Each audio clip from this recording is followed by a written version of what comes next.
Now we can do the preview. And I got the preview boards done before the games were done last night. One thing with the previews, I'm just throwing this out there, is I'm well aware I need to completely change the format next year. Previews don't have any shelf life at all, and I spend sometimes it's an hour and a half putting boards together, and then I look a couple days later, I'm like, oh, that video didn't do well at all. That's could probably utilize my time elsewhere, and so I'm gonna make them probably a lot shorter next season, and probably have it so that there's as much information on the board as possible without. Yeah, it's gonna be completely different next season, but I do need to keep them because there are people on this channel who really enjoy the previews. I just need to make sure that they are the amount of time I'm putting towards them makes sense proportionally to how much performance I'm getting out of the videos. All right, let's start things off with the New York Rangers in against the Carolina Hurricanes. That's what I'm looking for. I just looked at the board and I went, wait a minute, these aren't all 7 o'clock start times. Did I get the boards wrong? No, there's a lot of late games tonight. So there's only one starting at 4 o'clock. It throws me off when I see that because I'm thinking it's got to be the second board, but it's not. The second board's behind it, and I already updated all the standings, so that was fun. The Rangers 31, 24, and 4. They are going to be in against they are 7-3 in their last 10. They won their last game. That of course was against Chicago. They're 15, 11, and 2 on the road. The Carolina Hurricanes, on the other hand, they're 34, 21, and 4. So there's that. They're 6, 3, and 1 in their last 10. They won their last game, and at home they're 19, 9, and 2. So Carolina, who right now have that second wild card spot, they can make things a little better for themselves and make life a little more difficult for the New York Rangers and snuff out that last little bit of hope that the Detroit Red Wings have. The Detroit Red Wings can be mathematically eliminated tonight from the playoffs, which would be a shame because we've really been watching them thinking, yeah, I can't even do it. So on the Rangers side, their hits leader is Trouba with 148. Block shots, also Trouba, 111. Ice time, that is also Jacob Trouba, 22 minutes and 53 seconds on average. They are getting their money's worth out of him. On the Carolina side, Jordan Staal, 120 hits, leads the team there. Block shots, Jacob Slavin with 91. Ice time, Slavin leads there as well with 23 minutes and 2 seconds on average. Comparing the power plays of these two teams, the New York Rangers slightly better at 23.3% to the 21.6% put up by the Carolina Hurricanes. Penalty kill, that favors Carolina, 82.8% to 79.6% for the New York Rangers. And with starting goalies, I would think Mrazek versus Shesterkin, but we'll see what they do. Shesterkin, it is his net, and he is a big part of the reason why the Rangers are all of a sudden pretty darn good. And yeah, if I was picking next year's standings right now, I would say, yeah, the Rangers are going to get back in the playoffs. I don't know who they bump out, but the Rangers are going to get back in the playoffs. Which is really, this is about that time where they should be getting back into the playoffs. Next up, Detroit in against the New York Islanders. I'm not sure why this is an 8 o'clock Eastern start time, 5 o'clock Pacific. Normally, Islanders, it would be right at 4 o'clock my time. At least that's when they start broadcasting. The actual puck drops usually around 15 minutes later. Now, the Detroit Red Wings are 15, 43, and 4. Over their last 10, they're 3 and 7. They won their last game because they played Montreal. Without wins over Montreal or Boston, they'd only have 10 this year. So they're very grateful for Montreal and Boston at this stage. On the road, they're 5, 25, and 2. Now remember, of those 5 wins on the road, 2 of them are against the Montreal Canadiens. The New York Islanders, 33, 20, and 6. They're 4, 5, and 1 in their last 10. They've lost 4 in a row, and they've scored 2 goals. So they can't take Detroit lightly because they're not in a position right now to take anybody lightly, and the Islanders are actually outside of the playoff spot right now. They're 18, 7, and 4 at home. Now, hits leader for Detroit is Adam Erne with 135. Block shots, Nemeth leads with 77. Ice time leader is Hronek, 23 minutes and 42 seconds. On the Islanders side of things, Matt Martin, 207 hits. Block shots, Boychuk, 120. Ice time leader is Pulock at 22 minutes and 15 seconds on average. Power plays favor the Islanders, although they both have kind of anemic numbers. 14.4% for Detroit, 17.8% for the Islanders. Penalty kill, 74.9% for the Detroit Red Wings and 80.9% for the Islanders. So a big advantage to the New York Islanders there. The Islanders should win this game. They're outside of a playoff spot today, which is weird, but they are. And so that desperation has to kick in now, because if they have another game where they score 1 or 0 goals, Lou Lamoriello should be in not full panic, but close to full panic. Next up, the Nashville Predators in against the Chicago Blackhawks. This one starts at 8:30 Eastern, 5:30 Pacific. The Predators 29-23-7 over their last 10. They're 6-4, and the West is open. There's positions available in the playoffs. Winnipeg knocked Arizona out last night, and so the Nashville Predators might be looking at Calgary and saying, hey, we can take them down. Or they're looking at Winnipeg and saying, hey, we play Winnipeg before the end of the year. We can take them out. They're 6-4 in their last 10. They did lose their last game. They're 16-11-3 on the road. Chicago's done. There's no way they make the playoffs now. They're 26-8. They're 2-6-2 in their last 10. So at a time where if they'd gone on some kind of a run, they would have put themselves into the conversation and made Stan Bowman's decisions more difficult. They've actually made it easier for him to sell pieces off. At home, they're 12-13-4, and they've lost 2 in a row coming into tonight. Hits leader for Nashville, Austin Watson, 125. Block shots, Yossi with 95, I should say. Ice time leader, again, Yossi, 25 minutes and 51 seconds. He plays a lot. And Carlson's kind of cooled down. Has Yossi made the Norris Trophy race a little more interesting? I think he has, but again, it's likely John Carlson's. I'd be kind of surprised if he didn't get it. On the Chicago side of things, Zach Smith leads the team in hits with 112. Block shots, Connor Murphy has 113. Ice time leader is still Duncan Keith, 23 minutes and 52 seconds. So he is still getting a lot of ice time, and he's going for point number 600 tonight. Power plays. Nashville wins this one, but by default. They have a power play of 16.4%, which is ouch. 13.8% for Chicago, which is worst in the NHL. Their power play sucks. Penalty kill. Well, Nashville's penalty kill sucks. 74%, they're 31st. So it is the highly movable object versus the very resistible force when it comes to Chicago on a power play against that penalty kill for Nashville. Who's going to win? I don't know. A bad penalty kill against a bad power play, no idea. Chicago does have a good penalty kill, 81.6%. That is the only good special teams number on this game. Other than that, they're all pretty bad. So, next up, St. Louis, the Blues, in against Dallas tonight. So the Blues coming off of back-to-back shutouts. They've been a good story again. And they're playing great defense. Now they're in against a Dallas team that's played really well defensively and started getting some goals as well.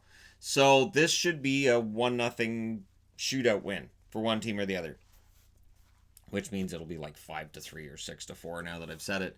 And again, starting at a later time, this is going to be one of those weird nights where it's kind of easier for me to watch the games, but it also means that it's going to be a late review and then a late preview for tomorrow because we've got morning games tomorrow. So 34-17-7 is the record for St. Louis over their last 10. They're 3-5-2. They've won 2 in a row. On the road, they're 14-11-5. The Dallas Stars, 35-19-6, and this is a chance for them to rest the first place team back down to their level. They're 7-1-2 in their last 10, so they've played very well lately. And at home, they're 18-9-2. Hits leader, Barbashev leads St. Louis with 125. Because Sammy Blais was injured and out for so long, Barbashev's the leader in hits. Block shots, Parayko, 96. Ice time leader is Pietrangelo with 24 minutes and 13 seconds. When you hear rumors of Pietrangelo being traded, pay attention to none of them. He's not going anywhere at the deadline. Hits leader for Dallas is Jamie Benn, 149. Block shots, Lindell with 114. Ice time leader is Heiskanen with 23 minutes and 52 seconds on average. Not too shabby. Power plays, that favors St. Louis. 23.9% to 21.7%. So both of them pretty good on the power play. On the penalty kill, that favors Dallas. 79.8% for the St. Louis Blues. 81% for Dallas. And yeah, so that should be a really fun matchup between one team that seems to be getting itself back together and one that's been playing pretty darn well since the 1-7-1 start. So you take that away, that means they're 34, 12, and 5 since that 1-7-1 start. Yeah, Dallas has been pretty good. They've had some downbeats along the way, but they've been pretty darn good. And so tonight they could show that against the St. Louis team that's playing their second in 2 nights. So I need to change boards. The Boston Bruins continue their road trip tonight. They go through Calgary tonight and then Vancouver tomorrow. So tomorrow is normally the game I would see in Vancouver, between Vancouver and Boston. But the ticket prices, I was like, no. Because it's a Saturday game and it's the only time Boston comes in. So, nah, forget it. Boston's 38-11-12 over their last 10. They're 9-1. They've won 10 out of 11. So, interesting tidbit here is that Tampa Bay wins 11 games in a row, and they gain virtually no ground on the Boston Bruins. They've won 4 in a row. On the road, they're 17-9-3. Another gutsy win over Edmonton the other night, so we'll see how they do tonight in Calgary. The Flames, 31-24-6 over their last 10. They're 5-5. They won their last game at home. They're 14-11-4. So Calgary, they are still in a playoff spot. They have to look over their shoulder a little bit at Nashville. Of course, they do have to worry somewhat about Arizona, but Arizona looks like they're fading. And it looks kind of like they're fading badly. Hits leader for Boston, Wagner, 168. Blocked shots, McAvoy, 115. He also leads Boston in ice time with 23 minutes and 9 seconds. And anytime somebody complains about McAvoy, I think you haven't actually watched him play. You're just looking for points. McAvoy's had a really good year. And now the goals are starting to show up. The points are starting to show up to back that up. Hits leader for Calgary is Lucic with 166. Blocked shots, they missed Giordano, 136. And ice time was also Giordano with 23 minutes and 57 seconds. So the sooner he can come back, the better. It really does hurt Calgary. And when I was talking about yesterday about the blame game, and I said the Giordano injury with Calgary, they were going along pretty well and looked like they would be a playoff team, and now without Giordano, they are sitting on the cusp of potentially missing.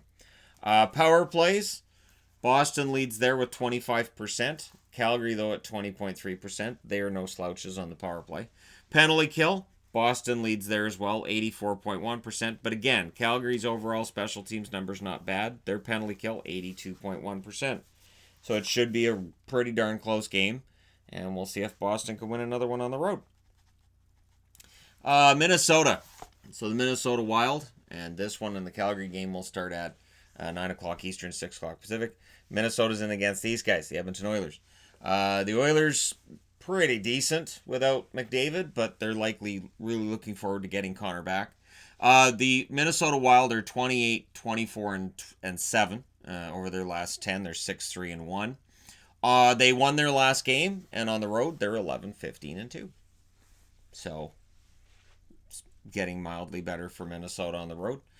The Edmonton Oilers, well, they're 32-21-7. Last 10, they're also 6-3-1. Same record over their last 10 as Minnesota. Surprises people, I would imagine, to see that Minnesota's actually played pretty well over their last 10. They just dug themselves into quite the hole before that.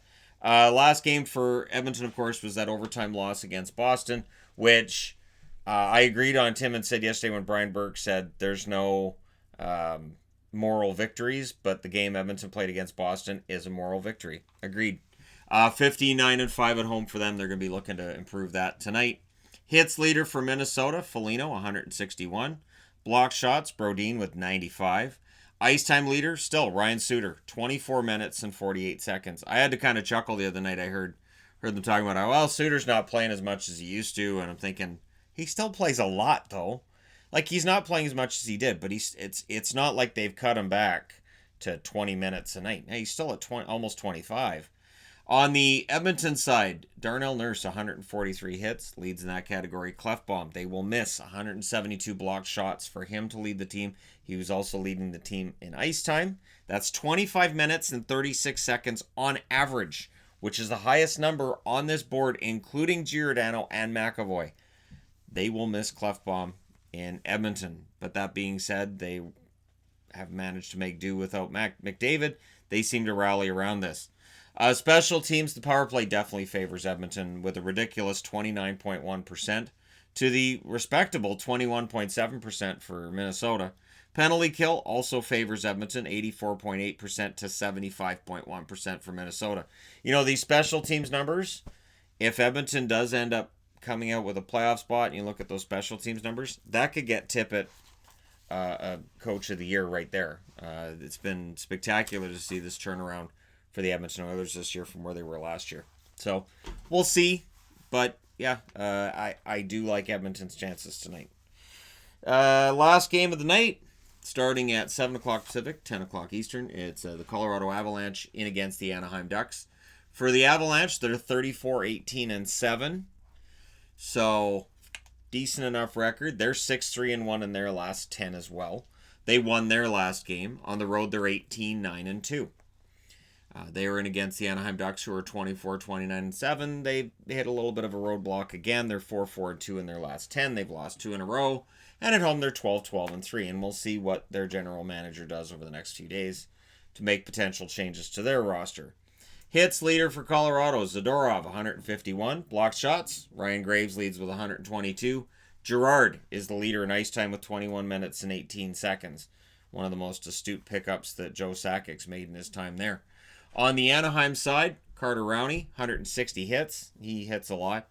Block shots, Holzer with 81, leads Anaheim in that category. Their ice time leader is Hampus Lindholm, 23 minutes and 13 seconds on average.